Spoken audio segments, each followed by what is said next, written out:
लकड़हारे की बीवी जो चांद जैसी दिखती थी और नाई की बीवी जिसकी खूबसूरती देखकर रानी भी शर्मा जाए, दोनों पास पास रहती थीं। लकड़हारा और नाई पड़ोसी थे। एक दिन उनके दिमाग में एक शैतानी चाल आई, क्यों ना एक रात के लिए अपनी बीवियां बदल ली जाए और उनके साथ खूब मजे किए जाएं। लेकिन जब इस बात का पता गांव वालों को चल जाता है तो वो उनके साथ क्या करते हैं, और क्या उन्होंने ये काम आगे भी जारी रखा या वो पहली और आखिरी बार था। ये जानने के लिए वीडियो को आखिर तक जरूर देखिए। कई साल पुरानी बात है। पंजाब के एक छोटे से इलाके नूरपुर में दो पड़ोसी रहा करते थे। एक का नाम था शफीक, मोहल्ले का नाई, और दूसरा कामरान, जो जंगल से लकड़ियां काटकर शहर में बेचता था। सादा तबीयत, मेहनती इंसान मगर जज्बात से बिल्कुल अनजान। कामरान की बीवी महरीन उस गांव की सबसे हसीन औरतों में गिनी जाती थी। उसका रंग दूध जैसा साफ, होंठ गुलाब जैसे लाल और आंखें इतनी गहरी कि देखने वाला वहीं ठहर जाए। अगर उसे किसी राजकुमारी के पास खड़ा कर दिया जाए तो शायद वो राजकुमारी भी उसके सामने फीकी लगे। मगर किस्मत का फैसला कुछ और था। ये हुस्न एक लकड़हारे के हिस्से में आया। शादी के शुरुआत के दिन अच्छे गुजरे। महरीन हर सुबह हंसते हुए अपने शौहर को रुखसत करती और शाम को उसके लौटने का इंतजार करती। उसकी छोटी सी दुनिया में हर तरफ खुशियां ही खुशियां थीं, मगर ये खुशियां ज्यादा देर टिक न सकीं। कुछ ही महीनों में कामरान ने जंगल जाना अपनी आदत बना ली। हर सुबह जल्दी उठता, लकड़ियां काटता और शाम तक शहर जाकर बेचकर लौटता। थका हारा घर आते ही सीधे बिस्तर पर गिर पड़ता। ना कोई बात, ना नजर से मिलना, ना कोई एहसास। इधर महरीन दिन भर सजती संवरती, खुशबू लगाती, आईने के सामने बैठकर खुद को और भी निखारती। मगर जब कामरान घर आता तो उसकी सारी मेहनत जैसे किसी परछाई के आगे खो जाती। कामरान उसे जरूर देखता था, मगर यूं जैसे लकड़ियों को देखता है। सादा मिजाज, मेहनती इंसान, मगर जज्बात से बिल्कुल अनजान। आंखें कुछ कह रही थीं और फराज के होंठों पर एक शरारती मुस्कान थी। वो कुछ कदम करीब आया और चुपके से वहीं लग गया। महरीन ने नजरें झुका लीं, लेकिन उसके दिल में एक फैसला हो चुका था। उसने धीमी आवाज में कहा, मेरा शौहर दिन भर मेहनत करता है, मगर रात को मेरे वजूद को नजरअंदाज करके बस सो जाता है। अगर तू मुझे वो दे सकता है जो एक शौहर को देना चाहिए तो मैं हर रात तेरी हो जाऊंगी। फराज ने आगे बढ़कर उसका हाथ थामा। बगैर कुछ कहे उसे हवेली की तरफ ले गया। वो हवेली जो रात की रोशनियों में डूबी थी और जिसके दरवाजे खुले थे। उस रात महरीन और फराज के बीच वो रिश्ता बना जो सिर्फ निकाह में जायज होता है। सारी रात वो एक ही बिस्तर पर रहे। शर्मो हया सब पीछे छूट गया। महरीन के अंदर जो प्यास थी शायद बुझ गई थी, या फिर कोई नई आग लग चुकी थी जिसका एहसास उसे सुबह तक हुआ। सुबह की हल्की रोशनी में महरीन चुपचाप हवेली से निकली। चेहरा खामोश था, मगर दिल भारी था। बगैर किसी आहट के घर वापस आई और वैसे ही बिस्तर पर लेट गई जैसे कुछ हुआ ही नहीं। थोड़ी देर बाद कामरान जागा, नाश्ता किया और रोज की तरह जंगल की तरफ निकल गया, जैसे हमेशा करता था। मगर अब ये एक रात की बात नहीं रही। अब हर रात कामरान के सोते ही महरीन हवेली चली जाती। फराज उसका इंतजार करता और फिर उनकी रातें गुजरती। कामरान बेखबर था। वो समझता रहा कि वो एक अच्छा शौहर है जो बीवी को सब कुछ देता है, मगर वो नहीं जानता था कि बीवी की सबसे बड़ी जरूरत, उसका साथ, वो बहुत पहले खो चुका था। कई दिन ऐसे ही गुजर गए। एक रोज कामरान हमेशा की तरह जंगल गया। पेड़ों के बीच कुल्हाड़ी चलाते हुए उसका ध्यान सिर्फ काम पर था। तभी झाड़ियों के पीछे उसे एक बूढ़ा दिखाई दिया। लहूलुहान, कपड़े फटे हुए और सांसें बहुत धीमी। कामरान चौंका, कुल्हाड़ी फेंकी और दौड़कर उस बुजुर्ग के पास पहुंचा। पापा जी, क्या हुआ आपको? बुजुर्ग ने कमजोर आवाज में कहा। बेटा, थोड़ा पानी दे दे। कामरान ने बोतल निकाली, उन्हें पानी पिलाया और सहारा देकर बैठाया। बुजुर्ग की हालत बहुत नाजुक थी, जैसे कई दिनों से भूख प्यास में गुजारे हों या किसी ने मार पीट कर छोड़ दिया हो। आप यहाँ कैसे पहुंचे? कामरान ने पूछा। बुजुर्ग ने धीरे से सर उठाया और कहा, बेटा, कहानी लंबी है, मगर मैं बेसहारा हूं। अगर तू मुझे अपने साथ ले चले तो शायद मेरी जान बच जाए। कामरान ने एक पल की भी देर नहीं की। उन्हें अपने छोटे लोडर पर बिठाया, लकड़ियां एक तरफ की और गांव की तरफ रवाना हो गया। रास्ते भर बस यही सोचता रहा, ये बुजुर्ग कौन है, कैसे पहुंचे यहाँ और क्यों आज मेरी जिंदगी में आए। उसे क्या पता था, यही बुजुर्ग उसके हाल और आने वाले वक्त का सबसे बड़ा राज साथ लाए हैं। जब कामरान ने इस जख्मी बुजुर्ग को जंगल से उठाया तो उसके दिल में बस इंसानियत का जज्बा था। वो उन्हें अपने गांव ले आया और घर के पास बनी एक पुरानी झोंपड़ी में उसके लिए नरम बिस्तर लगा दिया। दवा दी, खाना खिलाया और रात को एक लालटेन जलाकर दरवाजे पर रख दी। वो बूढ़ा बहुत शानदार तबीयत का था, बहुत कम बोलता था, लेकिन उसकी आंखें हर चीज को बहुत ध्यान से देखती थीं। उन आंखों में उम्र की थकावट थी और जैसे पूरी दुनिया का दर्द जमा हो गया हो। ऐसा लगता था जैसे वो बगैर सुने ही हर बात समझ जाता हो। रात हो गई। कामरान थका हारा अपने बिस्तर पर लेट गया। इधर बूढ़ा करवटें बदलता रहा। न उसे नींद आ रही थी, न चैन मिल रहा था। शायद जख्मों का दर्द था या दिल में कोई पुरानी कसक। कुछ तो था जो उसे सोने नहीं दे रहा था। तभी उसे हल्की सी आहट सुनाई दी। न दरवाजा खुला, न कोई आवाज आई, लेकिन महसूस हुआ जैसे कोई चुपचाप बाहर जा रहा हो। उसने जल्दी से अपनी लालटेन बुझाई और झोंपड़ी के कोने से बाहर झांकने लगा। उसकी नजरों ने देखा, माहरीन चुपचाप सज धज कर झोंपड़ी से बाहर निकल रही थी। उसकी चाल में वो बेचैनी थी जो खुद को छुपाने की कोशिश कर रही हो। बूढ़े ने यह मंजर देखा और उसकी आंखों में एक पल के लिए चमक आ गई। वो कुछ बोला नहीं, लेकिन अंदर ही अंदर सब कुछ समझ गया। सुबह कामरान जल्दी उठ गया। वो फिर से जंगल जाने की तैयारी कर रहा था। जब सब कुछ समेटता जा रहा था, कामरान धीरे धीरे घर में दाखिल हुआ।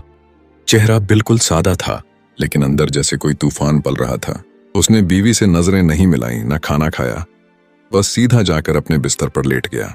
माहरीन, जो रोज की तरह आज भी सजी धजी बैठी थी, उसे यूं खामोश देखकर फिर से उदास हो गई। उसने सोचा, शायद आज भी वही बात है। शौहर थका हुआ होगा, नींद में डूबा होगा। उसे क्या पता था कि आज कामरान सिर्फ लेटा नहीं है, बल्कि जाग रहा है और सोने का सिर्फ बहाना कर रहा है। कामरान की आंखें बंद थीं, लेकिन उसका जहन पूरी तरह होश में था। वो सांसों की हर आहट तक सुन रहा था। माहरीन ने वक्त देखा, धीरे से उठी, आईने के सामने जाकर फिर से दुपट्टा संवारा, पांव में मुलायम जूती डाली और दबे कदमों से दरवाजा खोला। जैसे ही वो बाहर निकली, एक मजबूत हाथ ने उसका बाजू पकड़ लिया। कहाँ जा रही हो? माहरीन का चेहरा जर्द पड़ गया। उसने नजरें उठाईं, सामने कामरान था। मैं वो कुछ कह नहीं सकी। कामरान की आवाज में सालों की चुप्पी का गुबार था। सब जान चुका हूं, हर रात सज धज कर जाना। मैं अंधा नहीं था, बस देख रहा था, सब्र कर रहा था, मगर अब बहुत हो गया है।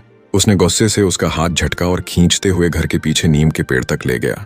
अब तमाशा खत्म, आज ये रस्सी तुझे तेरी हकीकत दिखाएगी। कामरान ने एक मोटी रस्सी से माहरीन को पेड़ से बांध दिया। माहरीन चिल्लाई, मगर उसकी आवाज अंधेरे में खो गई। कामरान एक नजर उसे देखकर वापस अंदर चला गया। माहरीन ठंडी हवा में कांपने लगी। उसका दुपट्टा हिल रहा था, आंखों से चुपचाप आंसू बह रहे थे। कुछ ही देर बाद पड़ोसन रुबिना, जो बच्चों के लिए दूध गर्म कर रही थी, आंगन में आई। उसकी नजर अचानक पेड़ की तरफ गई। या अल्लाह, ये तो माहरीन है। वो चौंकी, जल्दी से चादर ओढ़कर बाहर भागी। पेड़ के पास पहुंचकर देखा, माहरीन बंधी हुई थी। अरे ये क्या हुआ? कामरान ने तुम्हें ऐसे क्यों बांधा? माहरीन कुछ पल चुप रही, फिर धीरे से बोली, रुबिना, जो तुम सोच रही हो तो ऐसा कुछ भी नहीं है। रुबिना रुक गई, फिर पूछा, तो फिर सच क्या है? तो फिर क्या हुआ? रुबिना झुककर माहरीन का चेहरा देखने लगी, जो ठंडी हवा में कांपती रस्सी से बंधी बैठी थी। माहरीन की आंखें आंसुओं से भरी हुई थीं, होंठ कांप रहे थे, आवाज जैसे गले में अटक गई हो। फिर मुश्किल से वो बोली, असल में बात कुछ और थी। कल रात उस बुजुर्ग ने मुझसे एक शर्मनाक बात कह दी। रुबिना सुन रही थी। और क्या कहा उसने? उसने कहा कि मैं उसकी तन्हाई मिटा दूं। मैंने साफ इनकार कर दिया। मैंने कहा, आप मेरे बाप की उम्र के हैं, मैं ऐसा कभी नहीं कर सकती। फिर रुबिना ने पूछा, फिर? माहरीन ने एक गहरी सांस ली और कहा, फिर उसने बदला लिया, मेरी इज्जत को मिट्टी में मिला दिया। कामरान को जाकर कह दिया कि मैं हर रात किसी और से मिलने जाती हूँ। रुबिना ने गहरी सांस ली और कहा, और तुम्हारे शौहर ने? उसने एक लफ्ज नहीं पूछा, बस यकीन कर लिया और आज ये सजा दे दी। कुछ पल यूं ही चुपचाप बैठे रहे, सिर्फ ठंडी हवा और रस्सी की सरसराहट बाकी थी। रुबिना ने कांपती आवाज में कहा, मगर तुम यूं ही यहां बंधी कैसे रहोगी? ये ठंड तुम्हें बीमार कर देगी। माहरीन ने धीमे लहजे में कहा, अगर मैं यहां से गई और वहां जाकर बताया तो समझेगा मैं भाग गई हूं। फिर वो मुझे ढूंढ कर ले आएगा और शायद जान भी ले लेगा। अब उसमें ना सुनने का सब्र बचा है, ना समझने का हौसला। रुबिना कुछ पल सोचती रही, फिर पूछा, अब क्या करोगी? माहरीन ने गहरी सांस ली, बस एक मदद चाहिए। तुम मेरी पड़ोसन हो, बहन जैसी हो। मैं बस अपने बाबा के पास जाती हूँ, उन्हें सब सच बताने। तुम कुछ मत कहना, बस मेरी जगह बैठ जाना। अंधेरा है, वो जल्दी पहचान नहीं पाएगा। मैं जल्दी लौट आऊंगी, वादा करती हूँ। रुबीना हैरान थी। अगर किसी ने देख लिया तो? तुम चुप रहना, कुछ ना बोलना, बस मेरी। रुबीना कुछ पल चुप रही, फिर धीरे से झुकी और माहरीन के हाथ खोल दिए।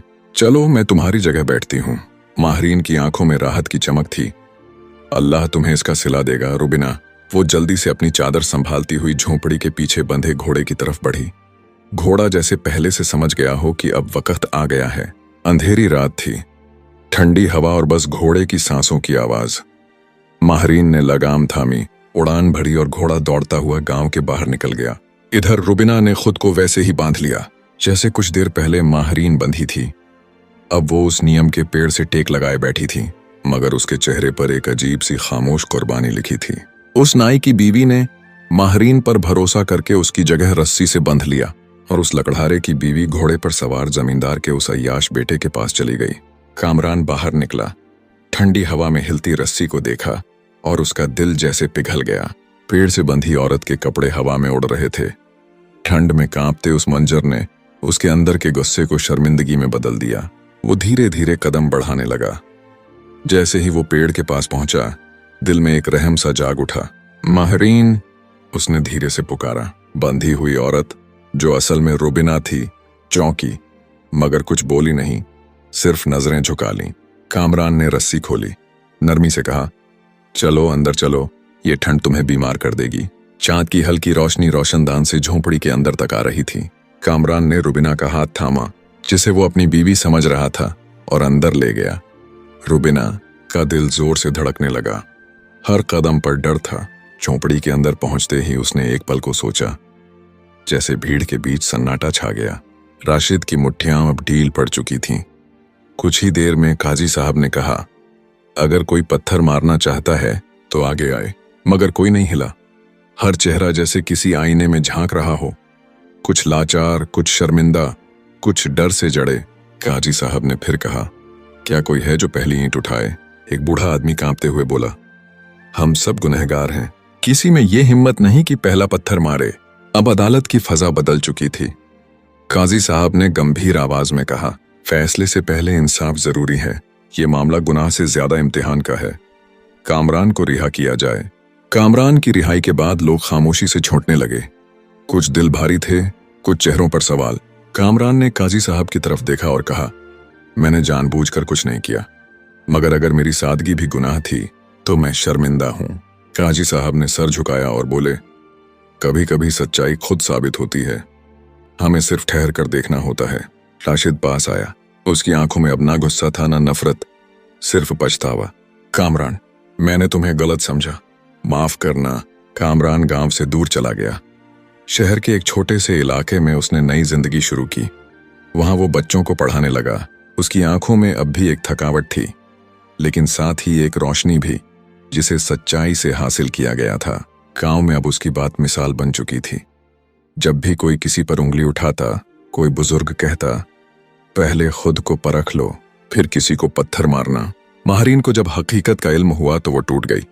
उसे समझ आया कि उसकी एक भूल ने कितनी जिंदगियों को झंझोड़ा। उसने राशिद से माफी मांगी। राशिद ने लंबी खामोशी के बाद कहा, माफ कर दिया, मगर खुद को माफ करना सबसे मुश्किल होता है। रुबीना ने भी अपने किए पर अफसोस जाहिर किया। उसने कामरान से मिलने की कोशिश की, मगर कामरान ने मना कर दिया। अब मेरी जिंदगी उस मोड़ पर है जहां पुराने धागे जोड़ना मुनासिब नहीं। कामरान की जिंदगी अब एक मिशन बन चुकी थी, सच्चाई और सब्र सिखाना। वो अक्सर एक बात दोहराता, जो इंसाफ चाहता है पहले खुद को ईमानदारी से देखे। शहर में लोग उसके पास आते, अपने दिल की बातें कहते और सुकून पाते। एक दिन गांव से एक नौजवान आया और कामरान से पूछा, क्या आप वही हैं जिनके लिए अदालत में कोई पत्थर नहीं उठा सका? कामरान ने मुस्कुराकर सर हिलाया। नौजवान बोला, आपने हमें दिखाया कि सच्चाई की ताकत क्या होती है। आज मैं भी किसी को पत्थर नहीं मारता, पहले खुद को देखता हूं। सालों बाद कामरान को एक बड़ा अवार्ड दिया गया, इंसाफ का आईना। मंच पर खड़े होकर उसने कहा, मैं कोई बड़ा आदमी नहीं, बस एक भूल का शिकार था, मगर उस भूल ने मुझे जीना सिखा दिया। कभी कभी इंसाफ तब होता है जब हम दूसरों को नहीं, खुद को बदलें। हॉल में तालियां गूंज रही थीं, मगर कामरान की आंखें भीग चुकी थीं।